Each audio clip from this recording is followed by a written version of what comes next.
ಮೋದಿ ಅಂತ ಪ್ರಬುದ್ಧ ನಾಯಕ ಇದ್ದ ಕಾಲದೊಳಗೂ ಮತದಾರರು ಬರ್ತಾರೋ ಇಲ್ಲೋ ಅನ್ನುವ ಅನುಮಾನ, ಸಂಶಯ, ಹೊಟ್ಟೆ ಕಡಿತ, ನೋವು ಇನ್ನೂ ಐತೆ.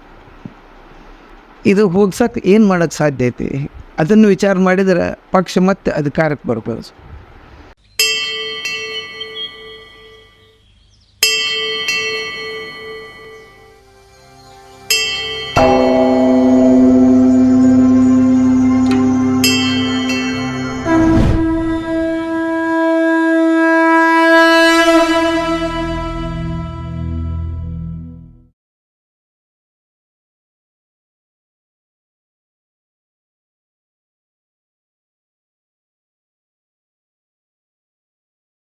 ನಮಸ್ಕಾರ ಗೆಳೆಯರೇ, ನಾನು ನಿಮ್ಮ ಮಂಜುನಾಥ್ ಹೆಗಡೆ, ಓಂ ಸನಾತನ ವೇದಿಕೆಯಿಂದ.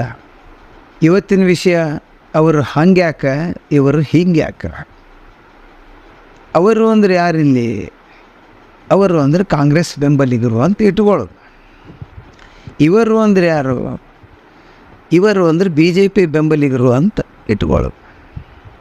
ಯಾವುದೇ ರಾಜಕೀಯ ಪಕ್ಷಕ್ಕಾದರೂ ಕಟ್ಟಾ ಬೆಂಬಲಿಗರು ಅಂತ ಇರ್ತಾರೆ. ಕಟ್ಟಾ ಬೆಂಬಲಿಗರು ಅಂದರೆ ಏನು? ಅವರು ಆ ಪಕ್ಷದ ಪ್ರತಿಯೊಂದು ಕಾರ್ಯಕ್ರಮದೊಳಗೂ ಭಾಗವಹಿಸ್ತಾರೆ. ಪ್ರತಿಯೊಂದೂ ಅತ್ಯಂತ ಪವಿತ್ರವಾದ ಕೆಲಸ ಅಂತ ತಿಳ್ಕೊಂಡು ಮಾಡ್ತಾರೆ. ಅದರಿಂದ ತಮ್ಗೆ ಯಾವುದೇ ಫಲ ಸಿಗಲಿ ಅಥವಾ ಸಿಗದೆ ಇರಲಿ, ಆ ಪಕ್ಷದ ಬೆನ್ನತ್ತದನ್ನು ಬಿಡೋದಿಲ್ಲ. ಇದಕ್ಕೆ ಹಲವಾರು ಕಾರಣಗಳಿರ್ಬೋದು. ಕೆಲವು ಕಾರಣಗಳನ್ನು ಹೇಳಬೇಕಂದ್ರೆ, ಕೆಲವೊಂದು ಪಕ್ಷದ ತತ್ವ ಸಿದ್ಧಾಂತಗಳಿಗೆ ಮಾರು ಹೋಗಿ ಅದಕ್ಕೆ ಮರುಳಾಗಿ, ಹೌದಲ್ಲ ಈ ಸಿದ್ಧಾಂತ ಎಷ್ಟು ಒಳ್ಳೆಯದು, ಇದರಿಂದ ನಮ್ಮ ದೇಶಕ್ಕೆ ಒಳ್ಳೆಯದಾಗ್ಬೋದು ಅನ್ನೋ ಆಸೆ ಇಟ್ಕೊಂಡು ಆ ತತ್ವ ಸಿದ್ಧಾಂತಗಳಿಗೆ ಕಟ್ಟಾ ಬೆಂಬಲಿಗರಾದವರು ಇರ್ತಾರೆ. ಯಾವುದೋ ಪಕ್ಷದ ಒಬ್ಬ ಲೀಡರ್ನೋ ಅಥವಾ ಪಕ್ಷದ ಏಕಪಾತ್ರನೋ ನಂಬಿಕೊಂಡು ಅವನ ವ್ಯಕ್ತಿತ್ವಕ್ಕೆ ಮಾರಿ ಹೋಗಿ ಇಂಥ ವ್ಯಕ್ತಿಯ ಹಿಂದೆ ನಾವಿರಬೇಕು, ಇಂಥ ವ್ಯಕ್ತಿನ ನಾವು ಬೆಂಬಲಿಸಬೇಕು ಅಂಥೇಳಿ ಪಕ್ಷದ ಕಟ್ಟಾ ಬೆಂಬಲಿಗರಾದವರು ಇರ್ತಾರೆ. ಒಳಗೇನೋ ಸ್ವಾರ್ಥ ಮುಚ್ಚಿಟ್ಟುಕೊಂಡು ಈ ಸ್ವಾರ್ಥ ನಾವು ಈ ಪಕ್ಷದಾಗ ಹೋದ್ರೆ ಸಾಧಿಸ್ಕೊಳಕ್ಕಾಗ್ತೈತೆ ಅಂಥ ಉದ್ದೇಶಗಳನ್ನು ಇಟ್ಕೊಂಡು ಕಟ್ಟಾ ಬೆಂಬಲಿಗರಾದವ್ರೂ ಇರ್ತಾರೆ. ಓಹೋ, ಇದು ನಮ್ಮ ಜಾತಿಯವ್ರ ಪಕ್ಷ, ನಮ್ಮ ಜಾತಿಯವ್ರಿಗೆ ಹಿತ ಮಾಡ್ತೈತಿ ಪಕ್ಷ, ಹಾಗಾಗಿ ಇದನ್ನು ಬಿಡಬಾರ್ದು ನಾವು ಅಂಥೇಳಿ ಒಂದು ಪಕ್ಷದ ಬೆನ್ನು ಹತ್ತಿ ಕಟ್ಟಾ ಬೆಂಬಲಿಗರಾದವರು ಕೂಡ ಇರ್ತಾರೆ. ಇದೆಲ್ಲಕ್ಕಿಂತ ದುಷ್ಟರು ಅಂದರೆ ಕೆಲವು ಸ್ವಾರ್ಥಗಳನ್ನು ಬಚ್ಚಿಟ್ಕೊಂಡಿರ್ತಾರೆ ಹೃದಯದೊಳಗೆ. ಆ ಸ್ವಾರ್ಥಗಳನ್ನು ಸಾಧನೆ ಮಾಡ್ಕೊಳ್ಳೋಕೆ ಈ ಪಕ್ಷದೊಳಗೆ ಮಾರ್ಗ ಹುಡ್ಕೋಕ್ಕೆ ಸಾಧ್ಯ ಐತಿ ಅನ್ನೋ ಉದ್ದೇಶ ಇಟ್ಕೊಂಡು, ಅನ್ನುವ ಗುರಿ ಇಟ್ಟುಕೊಂಡು ಪಕ್ಷಕ್ಕೆ ಸೇರಿಕೊಂಡು ಪಕ್ಷದ ಕಟ್ಟಾ ಬೆಂಬಲಿಗರು ಅನ್ನುವಂತೆ ತೋರಿಸಿಕೊಳ್ಳುವವರು ಇರ್ತಾರೆ. ಅವರು ಸಮಯ ಸಿಕ್ಕಾಗ ಬೇರೆ ಪಕ್ಷಕ್ಕೆ ಹಾರ್ತಾರೆ, ಆ ಮತ್ತು ಬೇರೆ. ಕಾಂಗ್ರೆಸ್ಸು ತನ್ನ ಕಟ್ಟಾ ಬೆಂಬಲಿಗರ ಬಗ್ಗೆ ಒಂದು ವಿಚಿತ್ರವಾದ ಆತ್ಮವಿಶ್ವಾಸವನ್ನು ಪ್ರತಿಯೊಂದು ಇಲೆಕ್ಷನ್ದೊಳಗೂ ತೋರಿಸ್ತದೆ.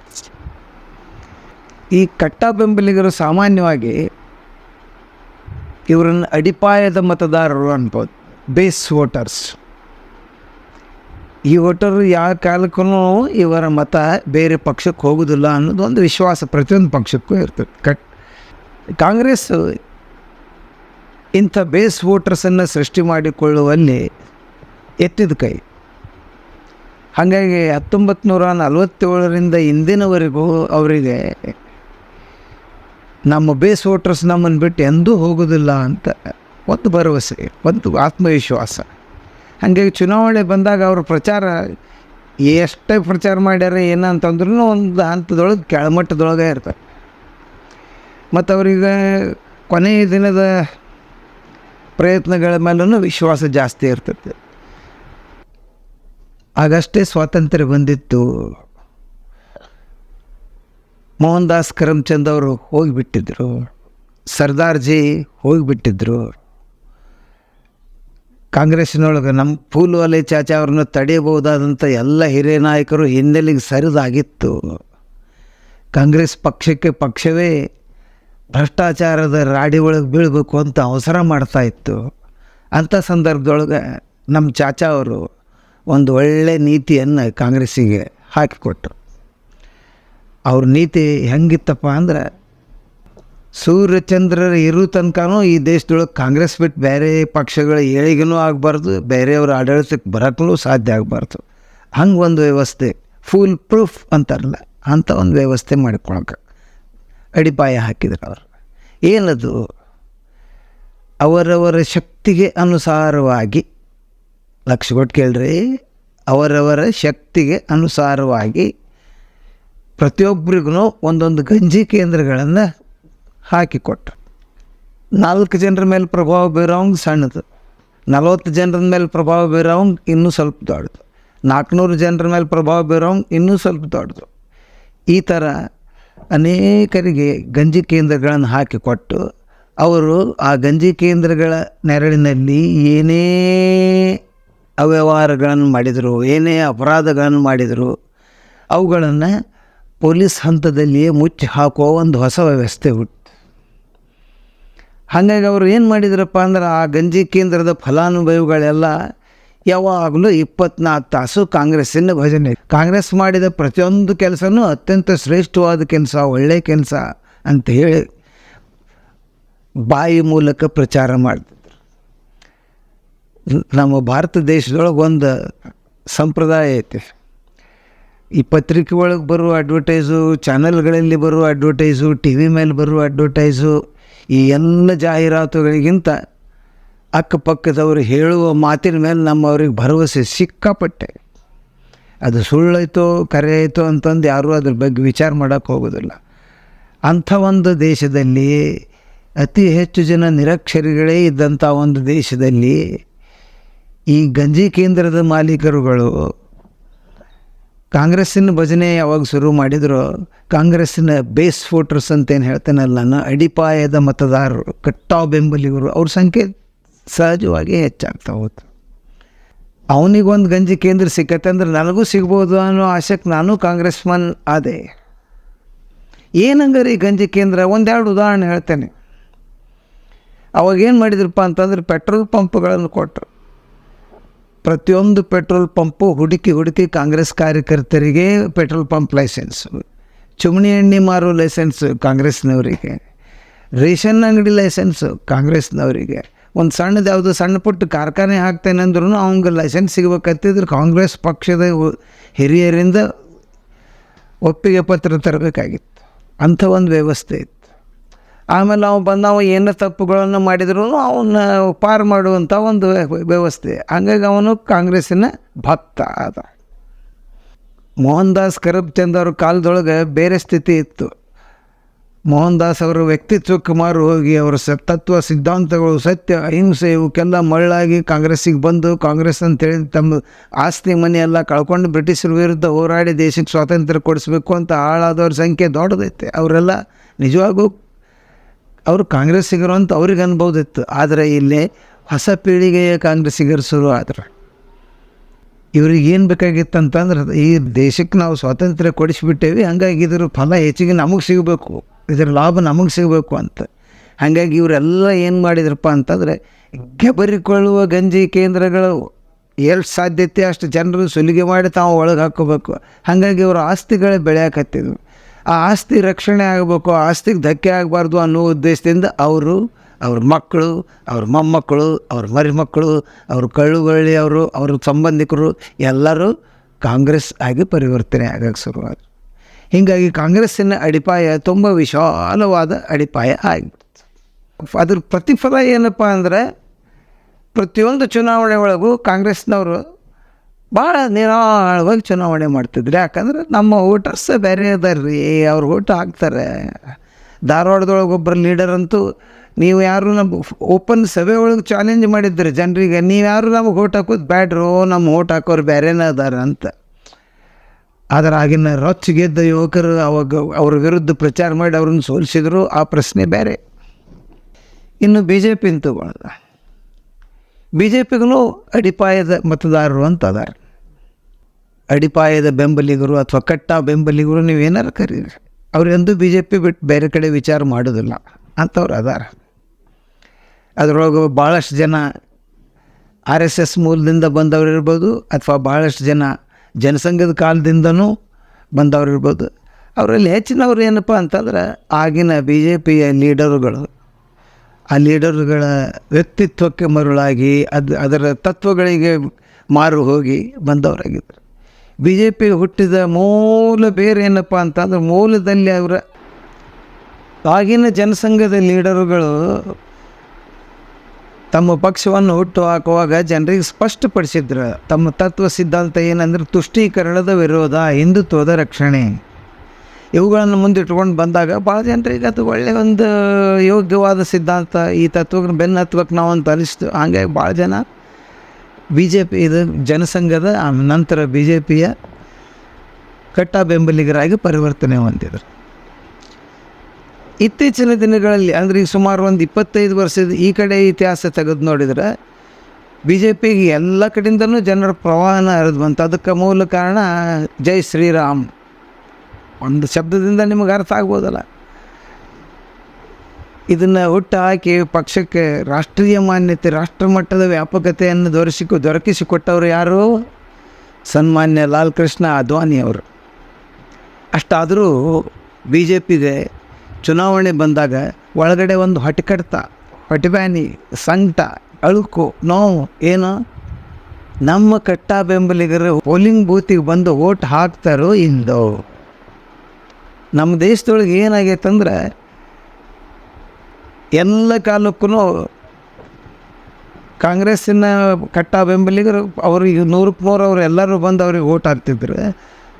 ಕಾಂಗ್ರೆಸ್ ವಿರೋಧಿ ಬಣ ಯಾವುದೇ ಇದ್ರೂ ಅವರು ವೋಟರ್ಸ್ ಪೋಲಿಂಗ್ ಬೂತಿಗೆ ಬರ್ತಾರೆ ಅನ್ನೋದೇ ಸಂಶಯ. ಮತಗಟ್ಟೆಗೆ ಬಂದು ಮತ ಹಾಕ್ತಾರೋ ಇಲ್ಲೋ, ಏನು ಅವತ್ತೊಂದಿನ ಸೂಟಿ ಕೊಟ್ಟಾರ ಆರಾಮ್ ಮಜಾ ಮಾಡೋಣ ಅಂತ ಹೋಗಿಬಿಡ್ತಾರೋ ಅನ್ನೋ ಸಾಗಟ ಈವರೆಗೂ ಆಯ್ತು. ಮೋದಿ ಅಂತ ಪ್ರಬುದ್ಧ ನಾಯಕ ಇದ್ದ ಕಾಲದೊಳಗೂ ಮತದಾರರು ಬರ್ತಾರೋ ಇಲ್ಲೋ ಅನ್ನುವ ಅನುಮಾನ, ಸಂಶಯ, ಹೊಟ್ಟೆ ಕಡ್ತ, ನೋವು ಇನ್ನೂ ಐತೆ. ಇದು ಹೋಗ್ಸಕ್ಕೆ ಏನು ಮಾಡೋಕ್ಕೆ ಸಾಧ್ಯ ಐತಿ? ಅದನ್ನು ವಿಚಾರ ಮಾಡಿದರೆ ಪಕ್ಷ ಮತ್ತೆ ಅಧಿಕಾರಕ್ಕೆ ಬರ್ಬೋದು. ಚುನಾವಣಾ ಪಂಡಿತರು ಏನಂತಾರೆ ಅಂದ್ರೆ, ಮತದಾನ ಕಡಿಮೆ ಆದಾಗೆಲ್ಲ ಕಾಂಗ್ರೆಸ್ ಗೆಲ್ತೈತಿ, ಮತದಾನ ಹೆಚ್ಚಾದಾಗೆಲ್ಲ ಕಾಂಗ್ರೆಸ್ ವಿರೋಧಿಗಳಿಗೆ ಅಂತಾರೆ. ಈ ಸಲ ಏನಾಗ್ತೈತೆ ನೋಡು. ಈ ಸಲ ಅಷ್ಟೊಂದು ದೊಡ್ಡ ಪ್ರಮಾಣ ಮತದಾನವೂ ಆಗಿಲ್ಲ, ಅದರ ತೀರ ಕಡಿಮೆ ಮತದಾನ, ಕಾಂಗ್ರೆಸ್ ಗೆಲ್ಲಿಸುವ ಕಡಿಮೆ ಮತದಾನ ಅನ್ನೋಂಗಂತೂ ಆಗಿಲ್ಲ ಈವರೆಗೆ ಆದ ಮತದಾನಗಳಲ್ಲಿ. ಇನ್ನು ಮುಂದೆ ಇನ್ನೂ 4-5 ಹಂತ ಅದಾವೆ ನೋಡು ಕಾಯ್ನ. ಇನ್ನು ಆಮ್ ಆದ್ಮಿ ಅನ್ನೋ ಒಂದು ಪಕ್ಷ ಹುಟ್ಟಿತ್ತು. ನಾವೆಲ್ಲ ಅದ್ರ ಬಗ್ಗೆ ತುಂಬ ಭರವಸೆಗಳನ್ನು ಇಟ್ಕೊಂಡಿದ್ದು.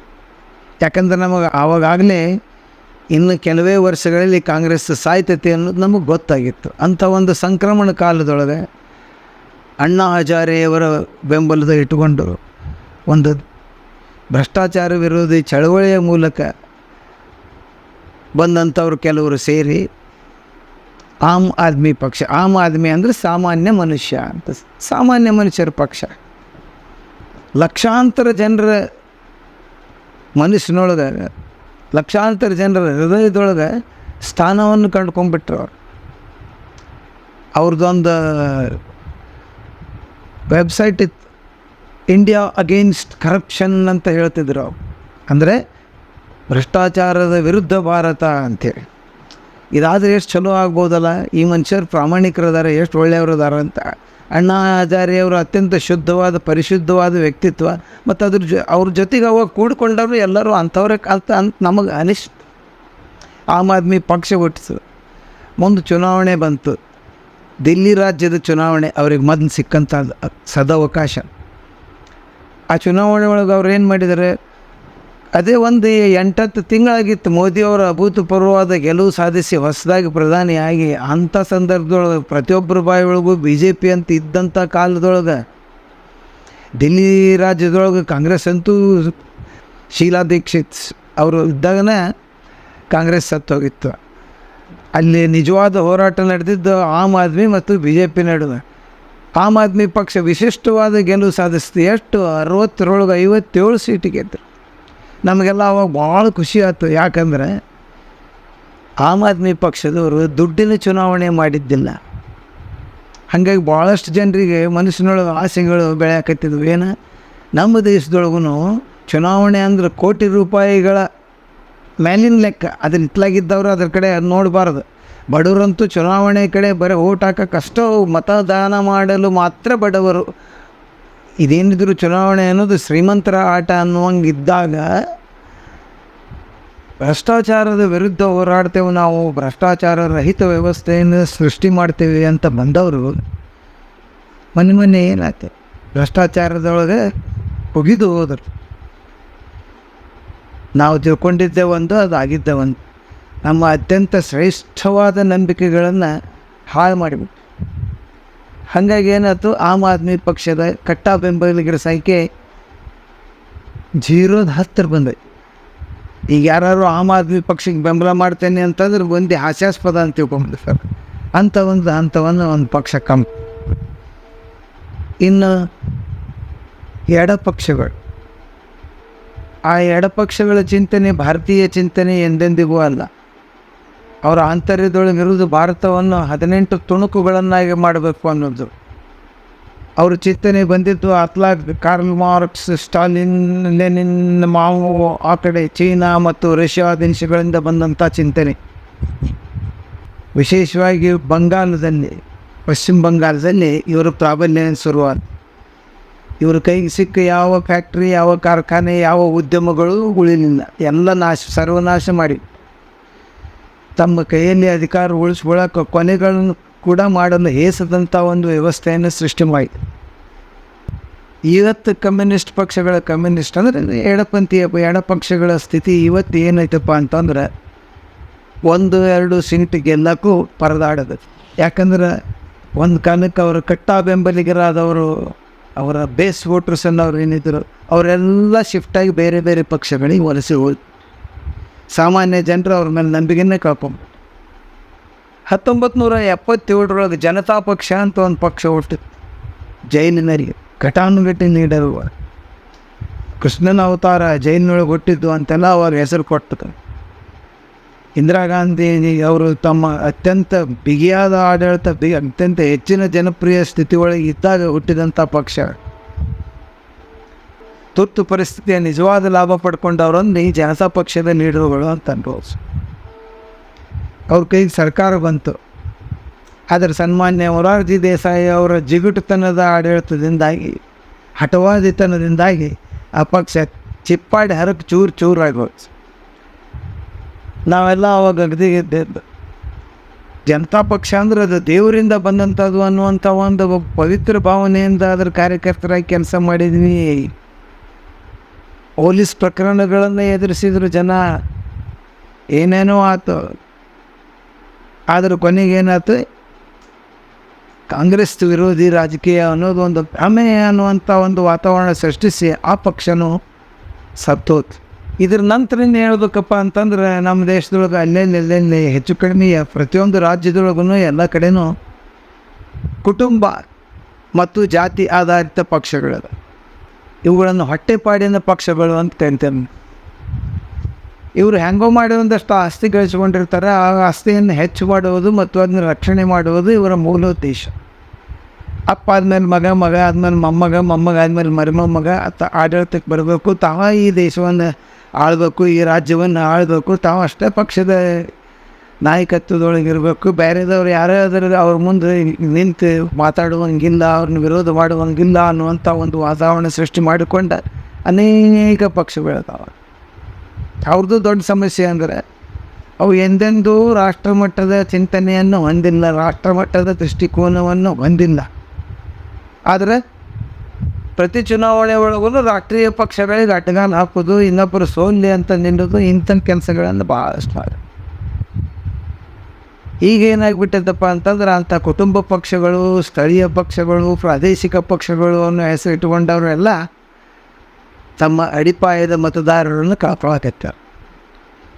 ಅವರ ಬೇಸ್ ವೋಟರ್ಸ್ ಸಂಖ್ಯೆ ಕಡಿಮೆ ಅಂತ. ಇದು ಒಂದು ರೀತಿಯಿಂದ ಒಳ್ಳೆಯ ಬೆಳವಣಿಗೆ. ಎಲ್ಲ ಪಕ್ಷಗಳಲ್ಲಿಯೂ ಇರುವ ಈ ಬೇಸ್ ವೋಟರ್ಸ್ ಅಂತ ಏನದಾರ ಕಟ್ಟಾ ಬೆಂಬಲಿಗರು, ಇವರು ಮತಗಟ್ಟೆಗೆ ಬರ್ತಾರೆ, ಓಟ್ ಹಾಕ್ತಾರೆ, ಇವ್ರನ್ನ ಬಿಟ್ಟು ಇನ್ನು ಕೆಲವರು ಉಳಿದಿರ್ತಾರೆ. ಸುಮಾರು 40% ಅವ್ರ ಸಂಖ್ಯೆ. ಒಂದು ಕಡೆ ನಮ್ಮ ದೇಶಕ್ಕೆ ಒಳ್ಳೆಯದಾಗಬೇಕು, ಮೋದಿ ಬರಬೇಕು ಅಂತ ಚಿಂತನೆ ಮಾಡ್ತಾರೆ. ಕ್ಷಣದಲ್ಲೇ ಮತ್ತು ಈ ಪುಕ್ಕಟ್ಟೆ ಕೊಡ್ತಾರಲ್ಲ ಭಿಕ್ಷಾಪಾತ್ರೆ ಇವ್ರು ತುಂಬ್ಸಾಕ, ಅದನ್ನು ನಮಗೆ ಭಿಕ್ಷೆ ಬರೆಯ ಭಿಕ್ಷುಕರು ಅನ್ನಿಸ್ಕೊಂಡ್ರು ಅಡ್ಡಿಲ್ಲ, ನಾವು ಇವ್ರಿಗೆ ಓಟ್ ಹಾಕೋಣ ಅಂತ ಒಂದಿಚ್ಚ. ಮತ್ತು ಕ್ಷಣನೇ ಇಲ್ಲ, ಮೋದಿ ಭಾಳ ಒಳ್ಳೆಯ ಕೆಲಸಗಳನ್ನು ಮಾಡ್ಯಾರ, ಅವರಿಂದೇನು ಭಾಗ್ಯಗಳನ್ನು ಕೊಟ್ಟಾರ, ಏನು ನೀವು ಅವ್ರಿಗೆ ಹಾಕೋಣ ಮತ್ತು ನೆಕ್ಸ್ಟ್ ಮೂಮೆಂಟ್ ಇತ್ಲಾಗ್ಬೇಡ. ಮತ್ತು ಚುನಾವಣೆಗಳಲ್ಲಿ ಗೆಲ್ಲಿಸೋರು ಸೋಲಿಸೋರು ಇವರೇ. ಕಟ್ಟ ಬೆಂಬಲಿಗರಿಂದ ಗೆಲುವು ಅಥವಾ ಸೋಲು ಎಂದಿಗೂ ನಿರ್ಣಯ ಆಗೋದು. ಆದರೆ ಅವರು ಯಾವ ಕಡೆ ಒಲಿತಾರೋ ಆ ಕಡೆ ಆ ಪಕ್ಷಕ್ಕೆ ಗೆಲುವು ಆಗೋದು ಗ್ಯಾರಂಟಿ. ಈ ನಡುವೆ ನನಗೊಂದು ಅನುಮಾನ, ಕೆಲವರು ವೈಯಕ್ತಿಕವಾಗಿ ತಮಗೆ ಯಾವುದೇ ಹಾನಿ ಆಗಿಲ್ಲದಿದ್ದರೂ ಮೋದಿಯವ್ರನ್ನ ವಿರೋಧ ಮಾಡ್ತಾರೆ. ಮೋದಿಯವರು ಮಾಡಿದ ಕೆಲಸಗಳು, ಅಭಿವೃದ್ಧಿ ಕೆಲಸಗಳು, ಇನ್ಫ್ರಾಸ್ಟ್ರಕ್ಚರ್ ಡೆವಲಪ್ ಮಾಡಿದ್ದು, ಉದ್ಯಮಗಳನ್ನು ಬೆಳವಣಿಗೆ ಮಾಡಿದ್ದು, ವಿದೇಶಗಳಲ್ಲಿ ಭಾರತದ ಗೌರವವನ್ನು ಹೆಚ್ಚು ಮಾಡಿದ್ದು ಇವೆಲ್ಲ ಗೊತ್ತದವರು ಗೊತ್ತಿಲ್ಲಂತಾರೆ. ಆದರೂ ಮೋದಿಯವರನ್ನು ಶತಾಯ ವಿರೋಧ ಮಾಡ್ತಾರೆ. ಯಾಕೆ ಮಾಡ್ತಾರೆ? ಏನು ಕಾರಣ ಇರ್ಬೋದು? ಅದಕ್ಕೊಂದು ಸರಳವಾದ ಒಂದು ಸೂತ್ರ ಹೇಳ್ಬೋದು. ಮೋದಿಯವರ ಕೆಲವು ಕಾರ್ಯಕ್ರಮಗಳಿಂದ ಕೆಲವರಿಗೆ ನಿರ್ಣಾಯಕವಾದ ಹಾನಿಯಾಗಿದೆ. ಉದಾಹರಣೆಗೆ ಒಬ್ಬ ಯಾರೋ ವ್ಯಾಪಾರಸ್ಥಿರ್ತಾನೆ. ಅವರು ಈ ಮೋದಿ ಬರೋಕ್ಕಿಂತ ಪೂರ್ವದಲ್ಲಿ ಏನು ವ್ಯವಸ್ಥೆ ಮಾಡಿಕೊಂಡಿದ್ದರು? ಅದೇನೋ ವ್ಯಾಟ್ ಅಂತಿತ್ತು, ಮತ್ತೊಂದು ಯಾವುದೋ ಥರ ಟ್ಯಾಕ್ಸ್ ಇತ್ತು. ಟ್ಯಾಕ್ಸ್ ಹೆಚ್ಚು ಮಾಡುವ ಮತ್ತು ಕಡಿಮೆ ಮಾಡುವ ಅಧಿಕಾರ ರಾಜ್ಯ ಸರ್ಕಾರಗಳ ಕೈಯಲ್ಲಿಯೂ ಇತ್ತು. ಅವ್ರು ಎರಡೂ ಬಜೆಟ್ನೊಳಗೂ, ಕೇಂದ್ರ ಬಜೆಟ್ನೊಳಗೂ ನಮಗೆ ಟ್ಯಾಕ್ಸ್ ಬೀಳ್ತಿತ್ತು, ರಾಜ್ಯ ಬಜೆಟ್ನೊಳಗೂ ಟ್ಯಾಕ್ಸ್ ಬೀಳ್ತಿತ್ತು. ಎರಡೂ ಕಡೆಯಿಂದ ನಮ್ಮದು ಒಂದು ನಮೂನೆ ಸುಲಿಗೆ ನಡೀತಿತ್ತು. ಆದರೆ ಅವಾಗ ಏನಾಗ್ತಿತ್ತು? ಸರ್ಕಾರದಲ್ಲಿ ಮತ್ತು ದುಡ್ಡು ಇರ್ತಿದ್ದೈತೆ. ಸರ್ಕಾರ ಬೇರೆ ದೇಶಗಳಿಂದ ಸಾಲ ತರಬೇಕಾದ್ರೆ ಕಾರಣ ನಮ್ಮಿಂದ ಸಾರ್ವಜನಿಕರಿಂದ ಸಂಗ್ರಹಿಸಲಾದ ಟ್ಯಾಕ್ಸ್ ಸರ್ಕಾರಕ್ಕೆ ಮುಟ್ಟುತ್ತಿದ್ದಿಲ್ಲ. ವ್ಯಾಪಾರಸ್ಥರ ಮಧ್ಯದಲ್ಲಿ ಗುಳುವು ಮಾಡಿಬಿಡು. ಮೋದಿಯವರ ಆಡಳಿತ ಬಂದ ಮೇಲೆ ಅವರು ಇದನ್ನು ಬಹುಮಟ್ಟಿಗೆ ಕಡಿಮೆ ಮಾಡಿದ್ದಾರೆ. ಅಯ್ಯೋ, ನಮಗೆ ಬರೋ ಇನ್ಕಮ್ ಕಟ್ ಮಾಡಿದ್ನಲ್ಲ ಈ ಮೋದಿ ಅಂತೇಳಿ ಅವ್ರ ಮೇಲೆ ಸಿಟ್ಟಿಟ್ಕೊಂಡು ಅವನು ಶಾಶ್ವತವಾಗಿ ಇದೊಂದು ಪ್ರೋಗ್ರಾಮ್ ಇತ್ತು. ಇನ್ನು ಕೊಟ್ಟಿ ರೇಷನ್ ಕಾರ್ಡ್ ಹೊಂದಿದವರು, ಒಂದು ಕುಟುಂಬದೊಳಗೆ 4 ಮಂದಿ ಹೆಂಡ್ರನ್ನ ಇಟ್ಕೊಂಡು 4 ಮಂದಿ ಹೆಂಡ್ರ ಹೆಸರೊಳಗೆ ಬೇರೆ ಬೇರೆ ರೇಷನ್ ಕಾರ್ಡ್ ಹೊಂದಿದವರು, ಇನ್ನೋವಾ ಕಾರ್ನೊಳಗೆ ಬಂದು ಪುಕ್ಕಟೆ ಅಕ್ಕಿ ಒಯ್ಯುವಂಥವ್ರು, ಮಕ್ಕಳು ಮೊಮ್ಮಕ್ಕಳ ಹೆಸರಿನೊಳಗೆಲ್ಲ ಒಂದೊಂದು ಪೆಟ್ರೋಲ್ ಪಂಪ್ ಹಾಕಿಕೊಂಡು ಕುಂತವು. ಇಂಥವ್ರಿಗೆಲ್ಲ ಏನಪ್ಪ ಅಂದ್ರೆ ಮೋದಿನ ಬೈದ ಗತಿನೇ ಇಲ್ಲ. ಯಾಕಂದ್ರೆ ಅವ್ರ ಇನ್ಕಮ್ ಕಟ್ಟಾಗಿದೆ, ಅವರ ಉತ್ಪನ್ನಕ್ಕೆ ಹಕ್ಕೆ ಆಗಿದೆ. ನಮ್ಮಿಂದ ಸಂಗ್ರಹಿಸಿದ ಟ್ಯಾಕ್ಸ್ ಸರ್ಕಾರಕ್ಕೆ ಕಟ್ಟುವುದು ಅನಿವಾರ್ಯವಾಗಿದೆ. ಅದ್ರ ಸಲುವಾಗಿ ಅವ್ರು ಮಾಡಿ ಆಯ್ತಪ್ಪ, ಅವ್ರಿಗೆ ನುಕ್ಸಾನ ಆಗೈತಿ, ಅವ್ರು ಮಾಡಿದ್ವಿ. ಯಾವ ವ್ಯವಹಾರ ಏನೂ ಇಲ್ಲದವ್ರಿಗೆ ಕೆಲವ್ರು ಮೋದಿನ ಬೈತಾರನ್ರಿ. ಯಾಕಂದ್ರೆ ಏನಾದರೂ ಒಂದು ಕಾರಣ ಇರ್ಬೋದಲ್ಲ ಹಂಗೆ. ಯಾಕಂದರೆ ಅವ್ರ ಮುಂದಿನ ಭವಿಷ್ಯದೊಳಗೆ ಏನೋ ಅವ್ಯವಹಾರ ಮಾಡಬೇಕು ಅಂತ ಗುರಿ ಇಟ್ಕೊಂಡ್ರು. ಆದರೆ ಆ ಅವ್ಯವಹಾರಗಳು, ಆ ಅಪರಾಧ ಕೆಲಸಗಳನ್ನು ಮಾಡಿದರೆ ನಮ್ಮನ್ನು ರಕ್ಷಣೆ ಮಾಡೋಕ್ಕೆ ತಯಾರಿಲ್ಲ. ಮೋದಿ ಸರ್ಕಾರದೊಳಗೆ ಶಿಕ್ಷೆ ಆಗ್ತದೆ. ಅದಾಗಬಾರ್ದು ಅಂದರೆ ನಾವೇನು ಮಾಡಬೇಕು? ಮೋದಿನ ಅಧಿಕಾರಕ್ಕೆ ಬರಗೊಡಬಾರ್ದು ಅಂತೇಳಿ ಬೈತಿರ್ತಾರೆ. ಇನ್ನು ಕೆಲವ್ರಿಗೂ ಮತಾಂತರದ ಅಜೆಂಡಾ ಇರಬೇಕು, ಇನ್ನು ಕೆಲವ್ರದ್ದು ಲವ್ ಜಿಹಾದಿನ ಅಜೆಂಡಾ ಇರ್ತದೆ. ಅಂಥವ್ರೆಲ್ಲರೂ ಮೋದಿನ ಬೈಯವ್ರೆ.